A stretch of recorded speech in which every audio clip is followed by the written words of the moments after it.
This is a really special moment. This is the capsule that took me up to space, brought me back down safely from space. I'm not sure many astronauts get the chance to step back inside or climb back inside their spacecraft, so I can't wait. Quite emotional actually, because you get very attached to your spacecraft. It's your lifeboat for the whole time that you're up in space, so let's go back inside. This is amazing. Wow.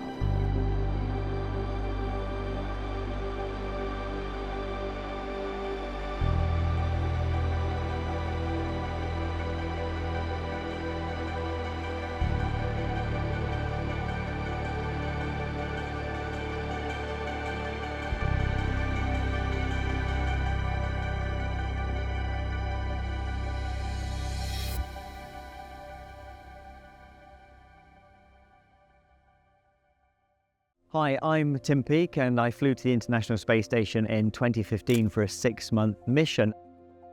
My journey to becoming an astronaut, on the one hand, it sounds quite traditional. Military test pilot becomes astronaut. Well, we've been doing that since the 1950s, 1960s. But actually, I left school at 18. I got a C, a D and an E in my A-levels and I joined the Army. My academic qualifications came a little bit later in life. I was passionate about flying, and once I could relate my studies to flying, then, I just loved studying. I loved learning more about maths, about physics, about how things flew, and I ended up doing a degree in flight dynamics. So that kind of journey as a pilot, becoming an instructor pilot, becoming a test pilot, led me to be in the right position when the European Space Agency had an astronaut selection process, and I had all the qualifications I needed to apply. The journey to the ISS is actually quite short, really. It's 6 hours, it was for us. It's 8 minutes and 48 seconds to get into space. That's when the main engine of the rocket cuts out. And that thing there took me there, and it brought me back down safely as well. But getting into space is just the first part, because we're inserted about 200 kilometers altitude in orbit, and we have to raise our orbit to 400 kilometers where the space station is. Now, we can do that in 3 hours today. Depending on the accuracy of the launch vehicle. The better the accuracy, the better the technology, then the shorter that rendezvous can be. But sometimes it takes 2.5 days if things haven't gone quite according to plan during the launch, or if they're testing out a new spacecraft and they just want to take a bit more time rendezvousing with the space station. So it's very dependent. Life on board the space station, it's a busy place, but it's a huge amount of fun and it's very satisfying as well.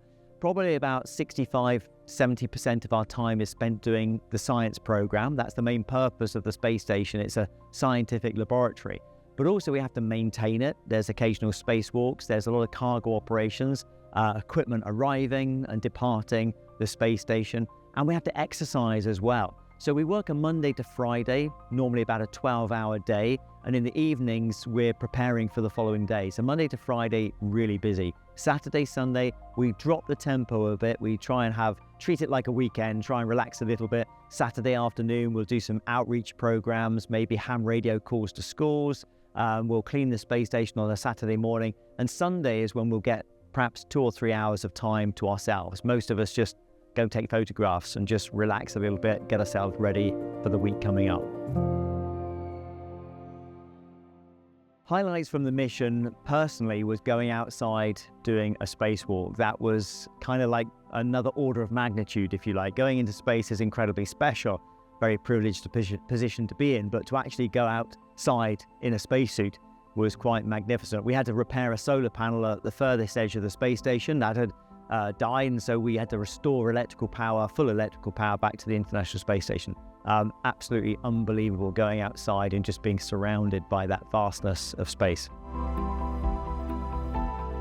Looking at the module, every time I see it in the Science Museum, it's amazing. It just sort of takes me back to that entire experience. And it's really special to see it here in the New Space Gallery, because what I love is it's right next to the Apollo 10 command module, and you're really able to compare like for like the size and the shape. And both of these modules have flown into space and back to Earth again. So I think for people to be able to come here and actually really get up close and to look at something that's gone through that brutal experience of a re-entry into Earth's atmosphere is quite magnificent.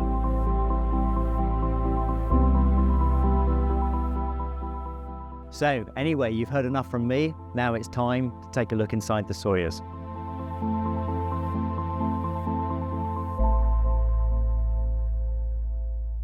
So I've just climbed through this hole in the Soyuz capsule here, but in reality, that's where the parachute is, one of the parachutes. We've got a primary parachute and a reserve parachute. And actually, the way we get into the Soyuz is up there through the hatch. So we go first of all into the habitation module. This hatch opens inward from this handle here, so it would fold down in front of the what we call the Neptune panel here. And we would lower ourselves down into the center seat. And then from the center seat, we would climb. I would go to the right-hand side. Tim Copra went to the left-hand side, and Yuri would come in last into the center seat, the commander's seat. So just to give you an idea of what we've got, this main control panel we call the Neptune Panel. We've got 2 glass cockpits here with all of these fixed buttons around the side, and that's how we go through our control panels. And that tells us things like the life support system, the thruster systems, the fuel systems, the electrical systems, thermal control, life support. We get all of that information from these computer screens. Then you've got things like voltmeter there, you've got some fuses, you've got the spacesuit thermal control, that's just ventilator fans on and off. These are volume switches for our spacesuit. This is an interesting thing here. It's called the ROOD, and it's what you need to control your re-entry into Earth's atmosphere if it all goes horribly wrong. It's like a kind of game controller. My job was to kind of get that out, get it all set up, and then pass it to Yuri, who would then control the spacecraft through the Earth's atmosphere. Now, talking of what the commander also does is fly the spacecraft using these hand controllers if necessary. So on the left-hand side, this controls X, Y, and Z. So X is forward, backwards, Y is left and right, Z is upside down. But in a spacecraft, you've got 6 axes. So it's not just X, Y, Z. On the right-hand side, you've got pitch, roll, and yaw. So it's quite tricky. It's a bit like flying a helicopter, flying a spacecraft. And then you've got the periscope here. Now, normally, under good circumstances, you wouldn't need to use this for the docking, but we had a problem with our docking, and so Yuri had to use the periscope in order to get docked. So they're the main controls as to how we would fly a spacecraft. You've also got big clunky switches here, and all these are doing are just controlling oxygen valves on and off. It always amazed me why they needed to be so big and so prominent. They could just be a small button on the panel there. Now the left-hand seat and the right-hand seat get the benefit of the view of Earth or space because we've got the windows next to us. And I can tell that these windows have been cleaned because once we'd come through Earth's atmosphere, the windows themselves had completely scorched over. So I was sat in that right-hand seat, and initially I could see out, and then all I saw was flame and plasma coming through this right-hand window. And then after about 3 or 4 minutes, as the G-force really built up and the temperature really built up inside the spacecraft, brown scorch marks just came over, and a few minutes later the entire window was completely burnt and you couldn't see outside at all. So somebody has very kindly cleaned the windows for us, which is very nice. And there's not a huge amount of room in here. When you get 3 people inside, it reminded me that one of the things that we have to do before launch is we have to do our survival drills. And the 3 of us have to get fully changed in here into our winter survival gear before getting out of the spacecraft. So you have to take off your spacesuits, and then you have to put on all your thermal layers and then put on a dry suit. And it's incredibly cramped, and by the time you've done that, you've lost so much water through perspiration because it's such hard work. One of the things that I had to do during our rendezvous for pretty much the whole 6 hours, actually, we had a problem with our condensation levels building up inside the spacecraft here. And this handle directs where that condensation goes to, and then you pump using this handle here. So I was kind of routinely doing that to keep the moisture levels down to normal inside the spacecraft during our rendezvous process. One of the things that you get used to doing as an astronaut is embracing your environment and making it the new normal. So the first thing we do is we kind of get into our seats and we sit there and we just have a few quiet moments where we think, yeah, this is cramped, this is tight, this is uncomfortable, it's hot, but this is what it's going to be like for the next, who knows how long, definitely hours, maybe even days if things don't go well. And you get to love this environment. Something that's really interesting is we grow about 2 inches in space because all the muscles and ligaments in our spine, they relax. And so over 6 months, we stretch. And this seat is specially molded to our body shape. We actually have to lie in a bath of gypsum before we launch so that the seat is molded perfectly to our body. But then what the engineers do is they add 2 inches to the seat height because this seat needs to fit perfectly for re-entry and landing, not so much for launch, but it's the landing. And I can tell now because I've got this gap here between my head and the top of the seat. But when I came back from space and when I was 2 inches taller than I am today, I remember there was no gap at all. So it's quite disappointing, actually. It just reminds me that I've actually shrunk 2 inches. So this is me strapped into my seat. These knee braces here are designed to be tightened to stop our knees from flying around and hurting ourselves during re-entry, because that's quite a violent experience. And also during launch, in case the abort system fires, you would experience a high level of G. And so this keeps everything safe. But it's quite a tight sort of fetal sitting position. We're obviously on our back, so we feel all the G-force against our chest. And before the engineers leave us and shut that hatch, one of the things they do is tighten up our straps as tight as they possibly can. So they'll be pulling on these straps with all their might. So we are utterly rigid in our seat. We can barely move. And that's obviously to protect us during the launch process. But during landing, there's no one there to help us. So we have to tighten these ourselves. And one good tip that Yuri said to me is, as that G-force builds up during re-entry, we're pushed back into our seat. And we use that G-force actually to help us to tighten our harnesses. And we're pulling with all of our weight, all of our might on these straps here to get ourselves as hard as we can into our seat, because we're getting ready for those parachutes to open, which again is quite a violent experience.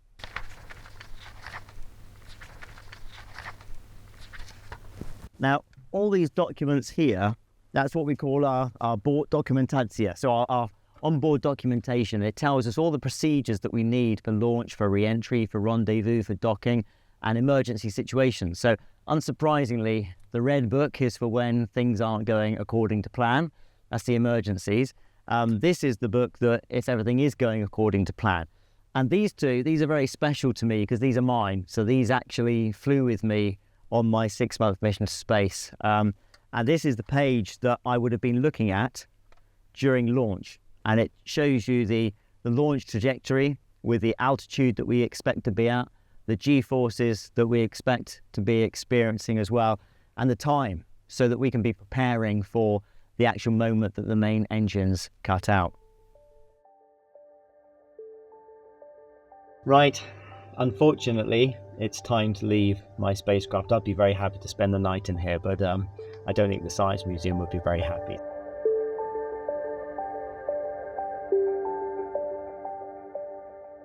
So the outside of the Soyuz tells a really fascinating story because you can see the punishment that this capsule has taken coming back into Earth's atmosphere at such speed. So when you're doing 10 times the speed of a bullet and you hit the top of the atmosphere, it's going to generate a lot of heat, 1700 Celsius. And the punishment is taken mainly here at this point. This takes the full force of the atmosphere, and that's the bit, this corner here is where it's digging into the atmosphere. So this is the most scorched area of the whole capsule, and you can really see that. If we come up here, we've got these 2 big hatch openings. They're not actually hatches for crew to go in and out. What they are is the parachute. So you have the primary parachute and the secondary reserve parachute here. And you can see the large cables that they're attached to. This whole capsule has to be suspended by those cables that then get strung up to the main canopy. And what's quite interesting, inside there, you've actually got instructions. It says, man inside, help. And the reason for that is if we come off course, if we have to land in an emergency on any one of our 16 orbits around the Earth, we could be in the middle of a desert or a jungle. And so if anybody comes across this capsule and we haven't been able to get out ourselves, it gives instructions as to where to find a key, which is basically like a wrench, to be able to go to the top of a hatch, use that to open the hatch and help us to get out.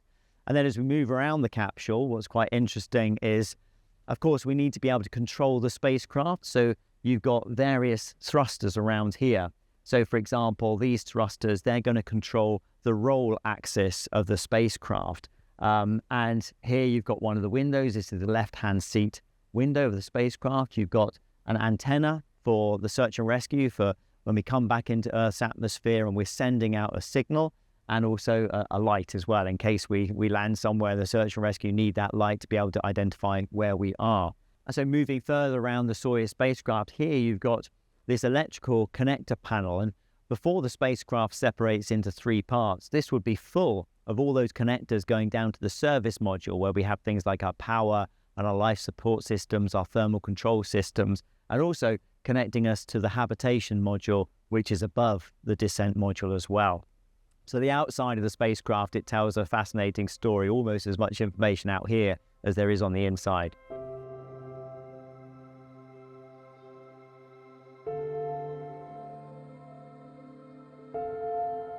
What an incredibly special experience that was for me to be reunited with my Soyuz capsule after so long, and to get inside again and to see all the switches and remember the smells and what that experience was like. Very special indeed. And what a privilege it is to have a capsule like this inside one of our national museums for everybody to come and see, to be inspired about what we're doing in space exploration and why we're doing it. So please come along to the Science Museum, have a look at this and everything else that's on display. And if you like this, then please subscribe also to the Science Museum YouTube channel, where there are amazing things to see and learn. Bye-bye, Soyuz. Till the next time.